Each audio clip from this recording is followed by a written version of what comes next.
Hello and welcome. Today we embark on a journey to unlock the secrets of truly exceptional coffee and tea. We're going beyond the basics, exploring the nuances that transform a simple cup into an extraordinary sensory experience. Whether you're a seasoned coffee connoisseur or a tea enthusiast just starting your journey, this guide will equip you with the knowledge and techniques to elevate your brewing game to new heights. So, grab your favorite mug and let's dive in.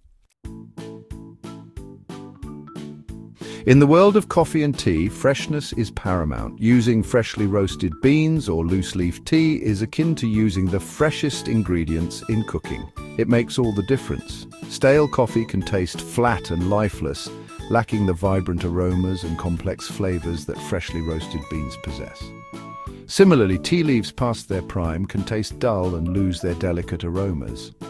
Let's illustrate this with a side-by-side comparison. On one hand, we have freshly roasted beans bursting with fragrance, their oils shimmering with life. On the other, we have beans that have been sitting for weeks, their aroma faded, their appearance dull. The difference in aroma is striking. The fresh beans release an intoxicating bouquet of floral, fruity or chocolatey notes depending on the origin and roast level. The stale beans, however, offer a muted and uninspiring scent. Now let's brew them up and taste the difference. The coffee from the fresh beans is vibrant and full of life, with a pronounced acidity and a lingering sweetness on the palate. You can taste the individual flavor notes dancing on your tongue. The coffee from the stale beans, unfortunately, tastes flat and lifeless, lacking the complexity and depth of flavor that we seek in a truly exceptional cup. The same principles apply to tea. Fresh loose-leaf tea unfurls in hot water, releasing its vibrant flavors and aromas, while tea bags or old tea leaves produce a brew that is a mere shadow of its former self.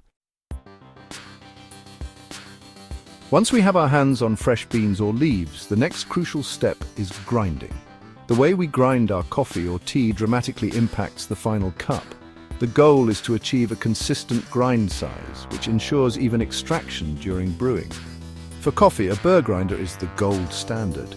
It crushes the beans consistently, producing uniform grounds. Blade grinders, on the other hand, chop the beans unevenly, resulting in an inconsistent grind and ultimately an inconsistent brew. The grind size itself is crucial and depends on the brewing method. For espresso, we need a very fine grind, almost like powdered sugar, to create the necessary resistance for the pressurized brewing process. For drip coffee, a medium grind similar to granulated sugar is ideal. French press, with its long steeping time, requires a coarser grind, resembling coarse sand. Each brewing method extracts flavors differently, and the grind size plays a vital role in optimizing the extraction process. Tea, while not requiring a grinder in the traditional sense, often benefits from being crushed or broken down to a certain extent. This is especially true for certain types of tea, such as oolong or pu'er, where breaking down the leaves helps release their complex flavors and aromas. The key is to use the right tools and techniques for the specific type of tea you're brewing. Chapter 3. The perfect water. Water often gets overlooked, yet it constitutes over 98% of our final cup of coffee or tea. Using good quality water is essential for unlocking the full potential of our beans or leaves. Ideally, we want to use filtered or spring water that is free of chlorine and other impurities that can negatively impact the taste. Hard water, rich in minerals, can hinder proper extraction, resulting in a flat and muted cup. Soft water, on the other hand, can lead to over-extraction, making the brew taste bitter or astringent. Let's conduct an experiment to illustrate the impact of water. We'll brew 2 identical cups of coffee, one with filtered water and the other with hard tap water. The difference in taste is astonishing. The coffee brewed with filtered water is clean, bright, and bursting with flavor. We can taste the nuanced notes of the coffee, its delicate sweetness, and its pleasant acidity. The coffee brewed with hard water, however, tastes dull and muted. The flavors are muddled, the acidity is muted, and the overall experience is lackluster. The temperature of the water is equally important. The ideal brewing temperature for coffee is between 195 and 205 degrees Fahrenheit, while tea requires a slightly lower temperature, typically between 170 and 210 degrees, depending on the variety. Using water that is too hot can scorch the coffee or tea, resulting in a bitter and unpleasant taste. Conversely, Water that is too cold will fail to extract the full range of flavors and aromas. North and South medley. Chapter 4. The extraction process. Extraction is at the heart of brewing exceptional coffee or tea. It's the process of dissolving soluble compounds from the beans or leaves into the water, extracting the flavors and aromas we crave. Different brewing methods, each with its own set of variables, offer unique ways to control the extraction process. Let's delve into some popular brewing methods. The French press, with its immersion brewing method, allows for a full-bodied, rich cup of coffee or tea. However, it requires careful attention to grind size and steeping time to avoid over-extraction. The pour-over method, with its controlled water flow, allows for precision and nuance in flavor extraction. It's a favorite among coffee enthusiasts who enjoy experimenting with different variables to achieve their desired taste profiles. Espresso, with its pressurized brewing process, produces a concentrated shot of coffee with a rich creamer, showcasing the intense flavors and aromas of the beans. Each brewing method has its own sweet spot for extraction time.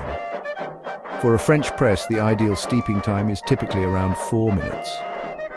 Pour-over coffee usually takes between 3 to 4 minutes to brew, while espresso requires a short and intense extraction time of around 25 to 30 seconds. Finding the right balance is key to unlocking the full potential of your chosen brewing method. Chapter 5. Elevating your brew. Once we've mastered the fundamentals, we can explore ways to personalize our coffee or tea experience. Milk and milk alternatives can add a creamy texture and complement the flavors of our brew. Experimenting with different options such as oat milk, almond milk, or soy milk can lead to delightful discoveries, each offering a unique flavor profile that interacts with the coffee or tea in fascinating ways. Sweeteners used sparingly can enhance the sweetness of our brew without overpowering the delicate flavors. Natural sweeteners such as honey, maple syrup, or agave nectar offer subtle flavor nuances that can add another layer of complexity to our cup. Artificial sweeteners should be used with caution, as they can sometimes introduce an unpleasant aftertaste. Finally, let's not forget the power of spices and citrus. Adding a pinch of cinnamon, cardamom, or nutmeg to our coffee grounds before brewing can infuse the final cup with warm and inviting aromas. A squeeze of lemon or a twist of orange peel can brighten up a cup of black tea, adding a refreshing citrusy note that awakens the palate. These small additions can transform our everyday cup into a special treat.